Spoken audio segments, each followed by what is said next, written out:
sur cette page dédiée à la prévention des risques professionnels, vous allez trouver des outils, des méthodes, des témoignages, des conseils également destinés à la fois aux salariés, aux entreprises ou aux instances représentatives du personnel. Ces éléments doivent permettre d'améliorer la santé au travail, la sécurité et le bien-être des salariés.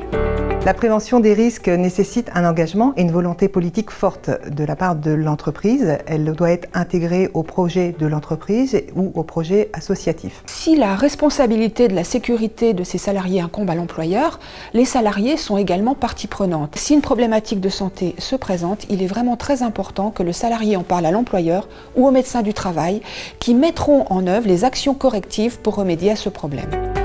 La prévention des risques va permettre de mettre en place des accords dans le cadre du dialogue social, par exemple des accords sur les risques routiers, sur l'amélioration à la qualité de vie au travail. Elle permet entre autres de repérer l'ensemble des risques et de les inscrire dans le cadre du DUER. Donc ce qui va permettre d'améliorer aussi ce système au sein de l'entreprise et au bénéfice des salariés.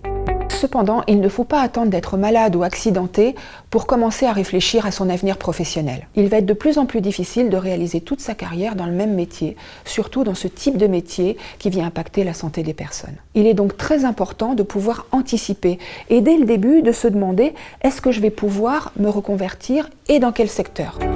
La sécurisation des parcours du salarié peut faire l'objet aussi d'un dialogue avec son employeur. Ça peut aussi être instauré dès le départ, notamment dans la culture d'entreprise, pour pouvoir parler aussi éventuellement des autres compétences qui sont développées au sein de l'entreprise, mais aussi par ailleurs. Nous invitons vraiment les salariés à se poser ce genre de questions, à travailler leur employabilité, à augmenter leurs compétences au quotidien, dans leur travail, par la formation professionnelle, pour pouvoir justement, le moment venu, pouvoir changer de métier, peut-être même changer d'entreprise ou même de secteur, d'une façon dynamique et positive et non pas de façon contrainte.